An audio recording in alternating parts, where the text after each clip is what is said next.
Mr. Martin, state's next witness. Called Riley Borges.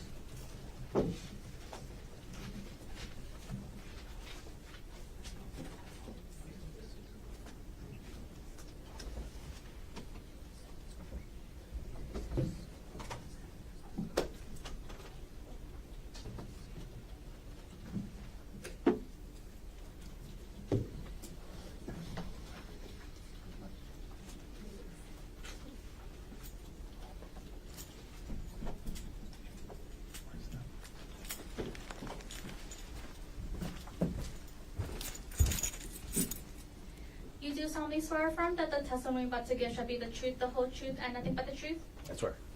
Please have a seat. Thank you, Your Honor.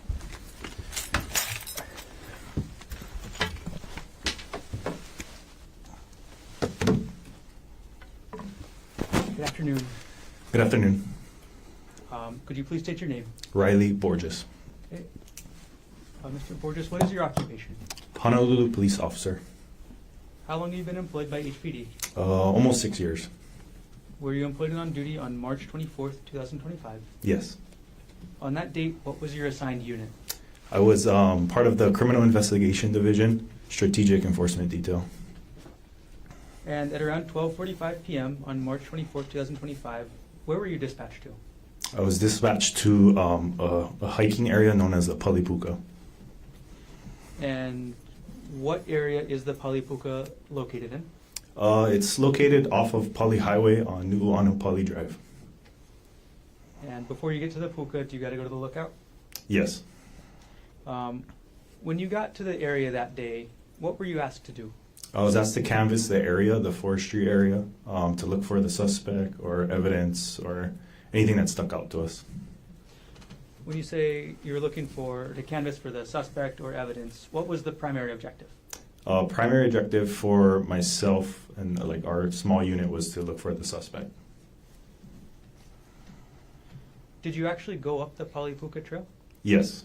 How far up the trail did you go? I went all the way to the Puka, which is approximately about a 20 to 30 minute hike if you're going pretty fast. And can you describe the trail and the condition of the trail up to the puka?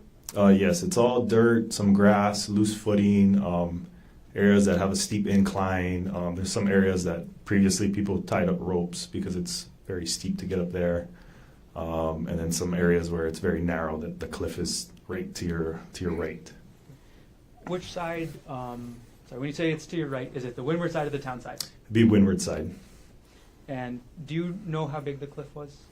I would say approximately close to 1,000 feet. And when you were up there that day, what was the wind level like? It was very windy.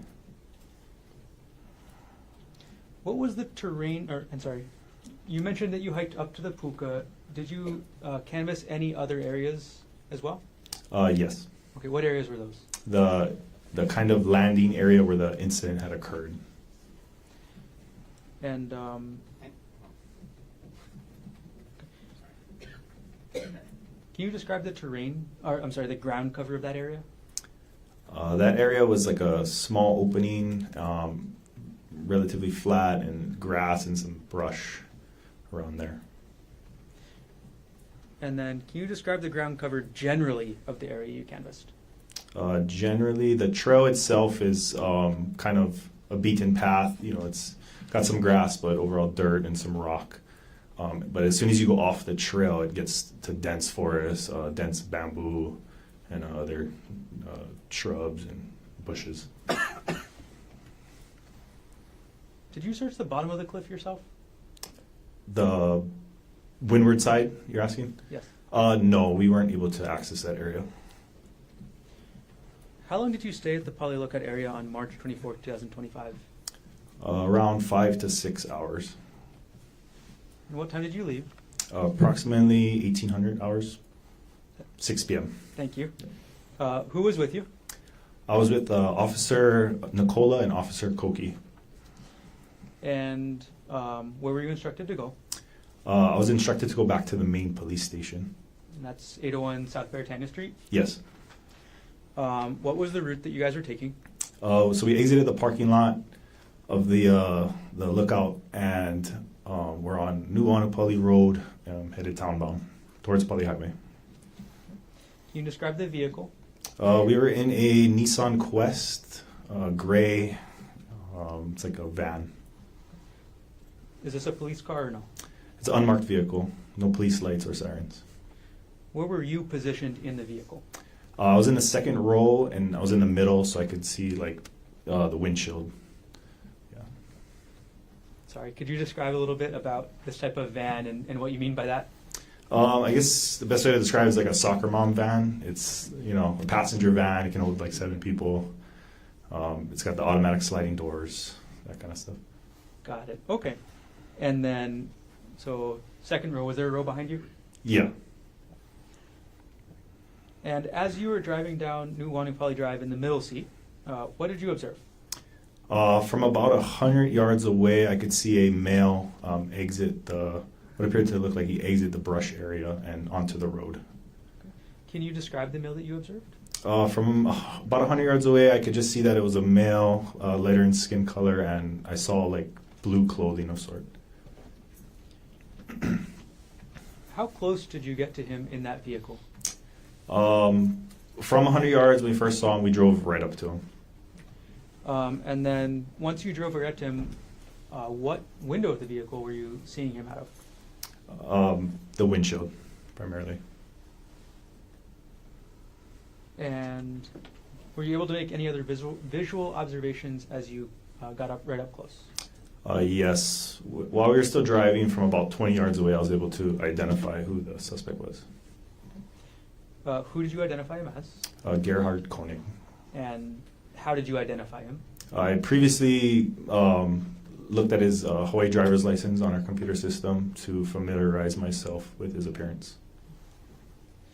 If you were to see that person again, would you be able to recognize them? Yes. If that person is in the courtroom today, could you point at an article of clothing and let us know what they're wearing? Yes. A blue long-sleeve button-up shirt. Your Honor, may the record reflect the witness has identified the defendant. Record reflect identification was made. Okay, so Officer Borges, you observe the male and identify him as Gerhardt Konig. What actions do you take next? From there, Officer Nicola parks the vehicle, and he exits first, and simultaneously we're all trying to exit, but I have to exit through the right side, which is the passenger side, and that is the opposite side that the suspect is on. Were you saying anything as you exited the vehicle? Yes. I was saying, police, stop, resisting. Could you tell us the type of voice you were using when you were saying police stop?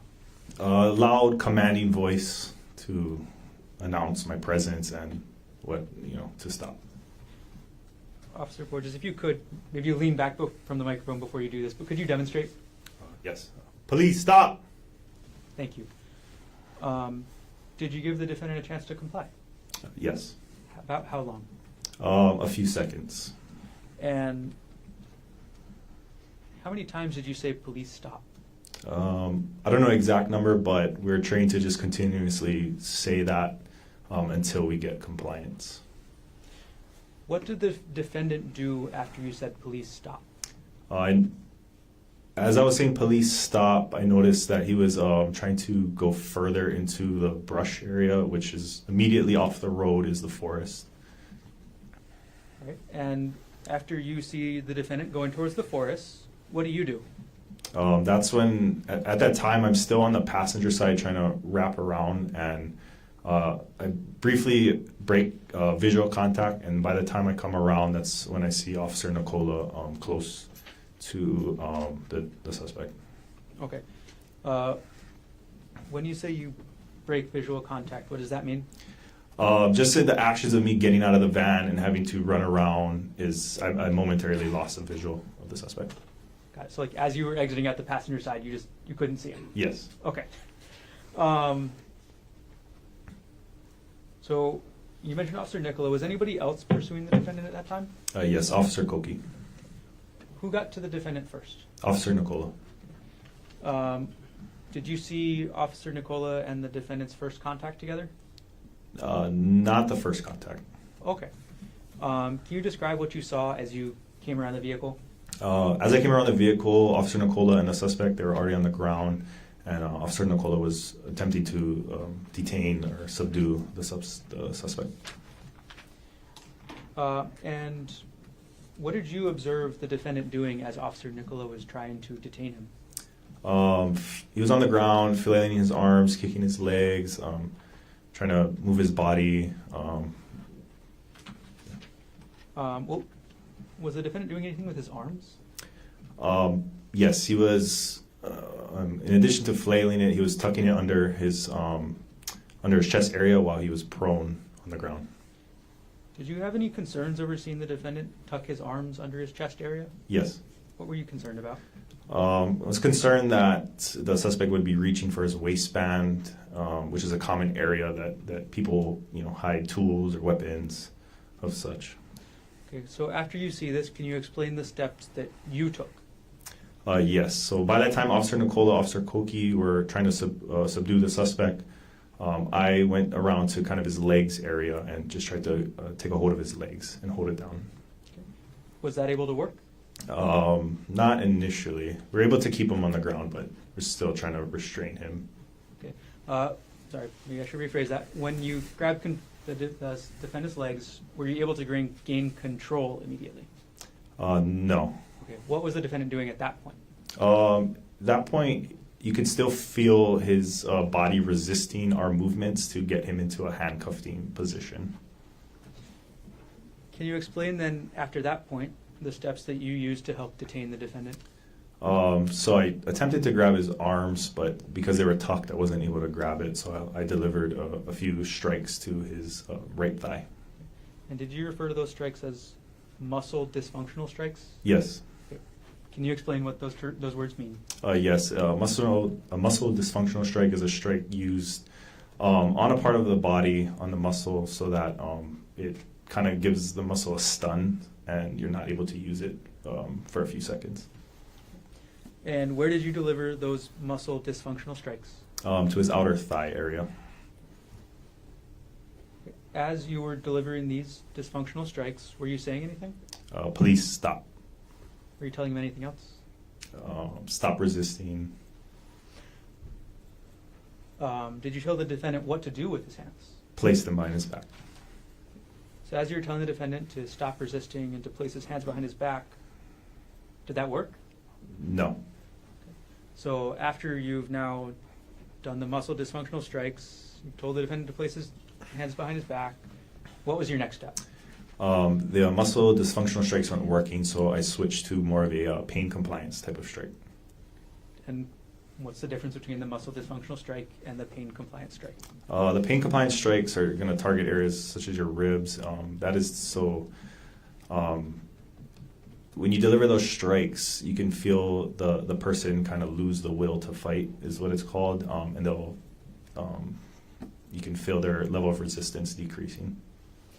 And where did you deliver the pain compliance strikes in this case? To his ribs, right side rib cage.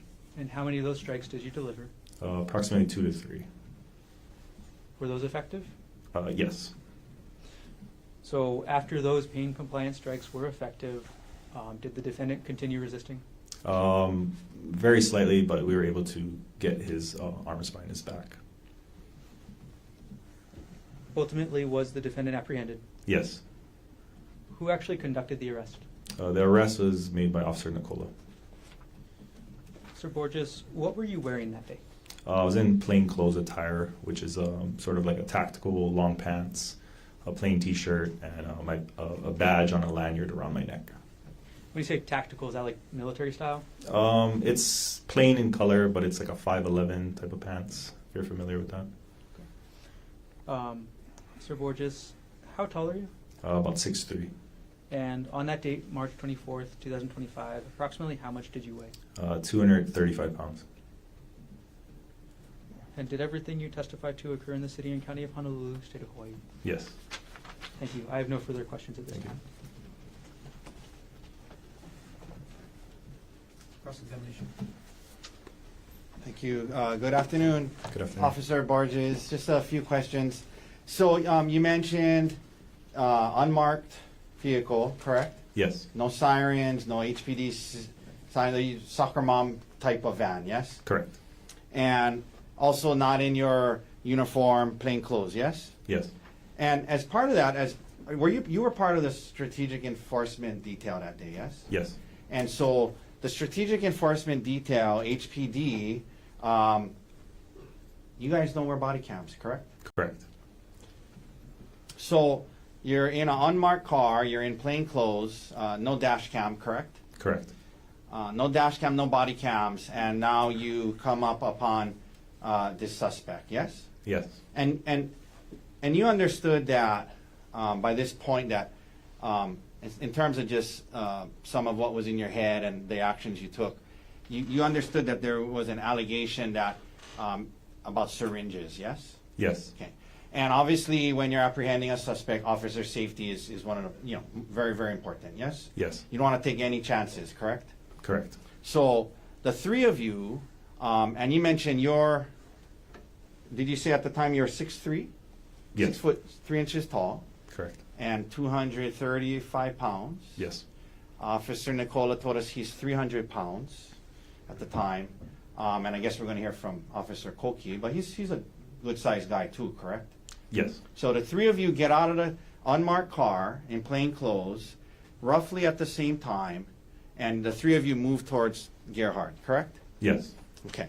And you said when you guys do that, getting out and go towards him, you described him, kind of backing away towards the bush area, and you described what happened, and you described the sequence of events from there.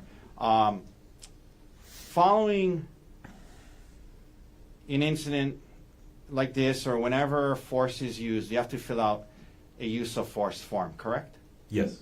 And you do so accurately and honestly, yes? Yes. And isn't it true, Officer Borges, that in this process of apprehending him, as you described, you did not strike him or punch him in the head or face, correct? Correct. Okay.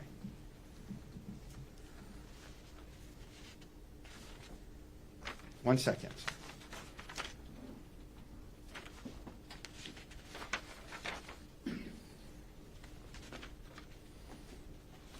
All right, that's all the questions I have for you, Officer. Thank you. Thank you. Can you redirect?